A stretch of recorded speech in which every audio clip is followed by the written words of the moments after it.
মুর্শিদাবাদের শামশেরগঞ্জে আগুন, জাতীয় সড়কের পাশে দোকানে আগুন, বেলাসরান মোড়ে দোকানে আগুন লাগে। কিভাবে আগুন লাগলো জানবো, আমাদের প্রতিনিধি প্রণব আমাদের সঙ্গে রয়েছে।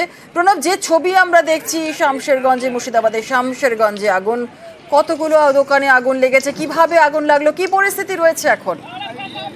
তবে একটি দোকানেই আগুন লেগেছিল। কোন রকমের দোকানদার তোমার দোকান লাগিয়ে চলে যায়, তারপরে হঠাৎ করে জ্বলতে দেখে, দিয়ে তারপরেই স্থানীয় মানুষজন ছুটে আসে এবং দমকলের একটি ইঞ্জিন এসে আগুন কিন্তু নিয়ন্ত্রণে নিয়ে আসে। শামশেরগঞ্জের যে 34 নম্বর জাতীয় সড়ক বালাসন মোড়, সেখানেই আর কি ভয়াবহ আগুন লেগে যায় এবং পুরোপুরি শেষ হয়ে যায় এবং সাধারণ মানুষজন এবং দমকলের একটি ইঞ্জিন এসেই কিন্তু আগুন নিয়ন্ত্রণে নিয়ে আসে।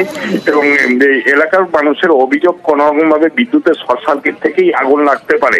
যদি পুরো ঘটনা তদন্ত করছে শামশেরগঞ্জ থানার পুলিশ এবং শামশেরগঞ্জ থানার পুলিশ এসে যান নিয়ন্ত্রণ করে। ধন্যবাদ।